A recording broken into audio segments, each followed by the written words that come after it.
And then Main Street. And Main Street. Main Street, Main Street. Main Street, Main Street. Yes, Main Street started in 2011. Maybe less than 3 weeks before our first prelim. So we were crazy. And actually, when in our first prelim, we didn't even average A. We were like 80.1 or something. So, oh, wow. Yeah.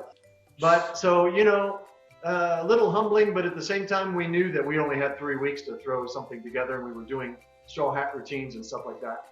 So going into our first international, I think we were seated maybe 15th or something, you know, prelim score wise. And so little did we know that our, you know, what a couple more months of rehearsal would do for us. And we would come out with 5th place medals in our very first competition. So it was very, very exciting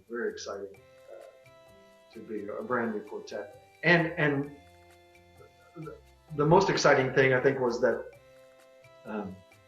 we had such a love for the Dapper Dan style of performance. And, you know, I showed some pictures earlier of the Dappers. These are early Dapper Dans, and just how enthusiastic and, you know, just always on and always wanting to entertain. That was just their #1 goal. And so to take the spirit of the Dappers into international competition where it had never been before, and we were so honored to do that, to be the ones to have an opportunity to sing well enough to qualify and be on that stage. It was just a great thing. Do you have the recording of our first performance? And play that all the way through if you have time. Okay. Because sure. It just kind of finishes off really, really great. So, this is one of my favorite Main Street performances, to be honest with you. Just really. Those good old days. Those good old days. Those good old days. We'd love to bring them back.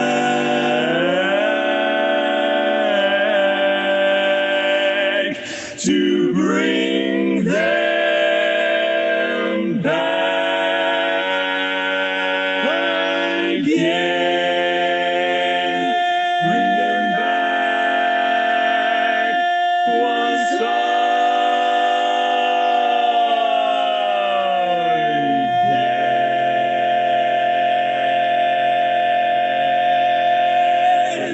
Hello, Kansas City, and all you lovely barber shoppers. Lovely barber shoppers. What about these guys?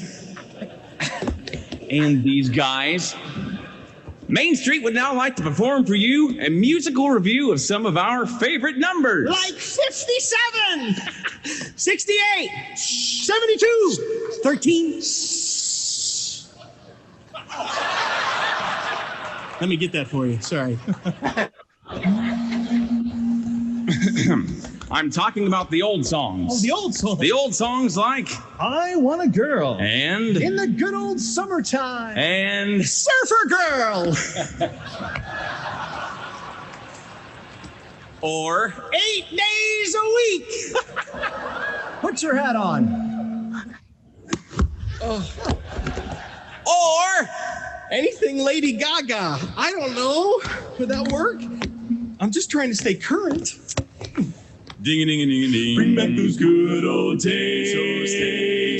We mean the days when the boys sang the melody. Those were the good old days. We want a pretty tune we can croon in oh so many ways. Bring back those good old days, those wonderful days. We mean the days when the boys sang the harmonies. Those were the good old days. We want those happy, snappy, talk about my happy place. Give us a catchy phrase, and sing about those good old days.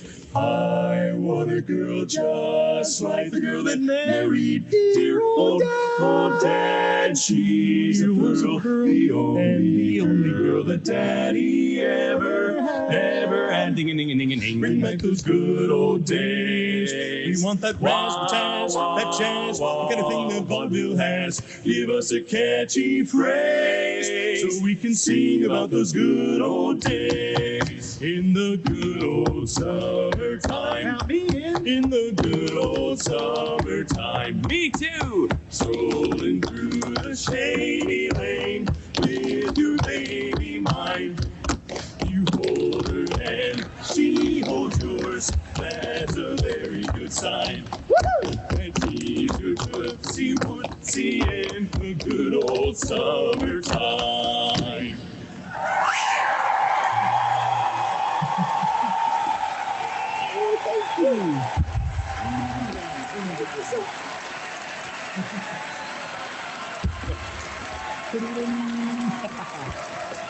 Ding a ding a ding a ding. Bring back those good old days. We love that seven sound all around. Let's meet in your hometown. Give us a catchy phrase. Love those days. Good old those days.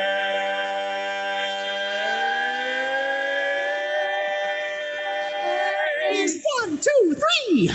Love those good old darling. I am growing older. Wow, wow, bring back those good old. Talk about those good old. Wow, wow, bring back those good old days. Bring back those good old days. Good old days. Good old days.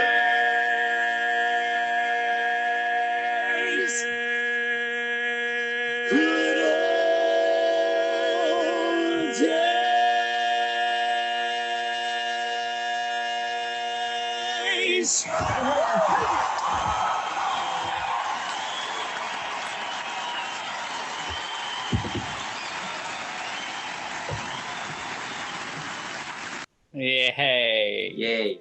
You can see why I love that. It has everything in it. I mean, yeah, that's the Dapper Dan style there. It's just audience engagement, and the feedback the audience gives us just makes us even more excited, and just all the elements of what was there with the tap dancing and the hat routines and the one-liners and the visual involvement and stuff. Yeah, so thanks for playing that. That's great. Thanks. Any funny episode for the quartet? Oh, it's just a different kind of quartet. I think the fact that we're all connected to the Dapper Dans and all a bit slapstick and kind of silly all the time. That's just kind of the way it is all the time. When we're traveling or riding in a car, and on stage we do a lot of the same kind of stuff. And so there's kind of a format to the show, but yet one-liners. I do several talking spots in our normal show, and there are times when I do kind of the same lines each time because they work, but then there's other times where I've got 10 or 15 different one-liners that I could choose from, and sometimes I like to throw something different out there just to hopefully crack up the other three guys in the quartet, because we all love that stuff. How did you guys, start it out? Who initiated the conversation of forming a quartet? Well, actually, it was Mike, because he became just right around that time, or maybe in 2010, I guess it was. He became a Dapper Dan sub, part-time guy, and so that being his first opportunity to actually be inside a Dapper Dan group, although he was familiar with the Dappers at California when he lived there, he quickly developed an appreciation for the entertainment value and the style of what the Dapper Dans brought to the stage. And so he asked Tony and I, what would you think of putting together a quartet and actually taking that to international competition? And we were just like, I guess you could. And then I guess some time went on where nothing happened. And then he kind of brought the topic up with Tony again later on, like in early 2011, and they reached out to Myron, who's a dapper, and then reached out to me, and it was going to be just kind of a one-shot deal kind of a thing, and then after that first contest, we just couldn't stop it. So it just kept going, and to receive that kind of response from an audience on our very first song on international stage, we knew that they loved what it was that we wanted to bring to them on stage. So that just kind of helped keep us going. Yeah, you go to competition, and I think if we had at any point in time fallen out of the medals, we probably would have had some reflection on what is our future, But the fact that we stayed in the medals each year and actually improved a little bit each time, although I think we were third 3 times in a row, but it was enough to keep us going, I guess. So I just love to sing and compete and perform and entertain. I hope that never stops. Even if I have to use a walker to get out on stage. I remember you said the second last competition, you thought Main Street wouldn't keep competing in international, and then you somehow decided to compete again, and then you won the gold medal. So what made you decide it? Yeah, I think it was just kind of a feeling, because that was 3 years in a row at third place. Although I was still like a kid in a candy store, going in and having fun and winning a medal. I mean, who wouldn't want to do that, right? But it takes a lot of time, and it puts a lot of pressure on families and work and all of that kind of thing. So having put in 6 years or so at that time, as a quartet, had some reflection on that, and you make decisions as a quartet. If 1 or 2 guys or more feel a certain thing, everybody needs to respect that, and it takes 4 guys to have a quartet and to make something happen. So the feelings weren't 100% about continuing on at that time, and we all respected that and said okay. So we went on to Midwinter, which was actually in Long Beach, I think. Yasu, I think in January of 17.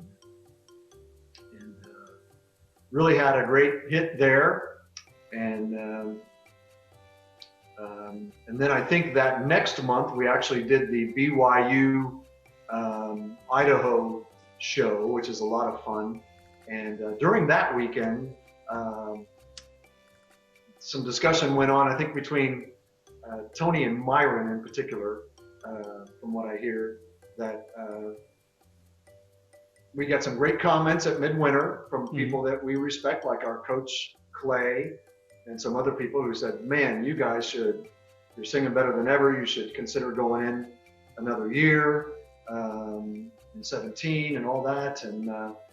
And then to top it all off, Lemon Squeezy decided to drop out, and they were the reigning silver medalists. So that, I think, just all that combined. Especially the last part. I remember getting on an airplane coming back from Idaho with Tony, and he leaned over and he said, so what would you think if we went into Vegas in July? I said, I would absolutely love it. I said, I don't want to stop singing. I don't want to stop competing. I love every minute of it. So I'm on board whatever you guys decide you want to do. And if it's to keep singing, I'm totally great with that.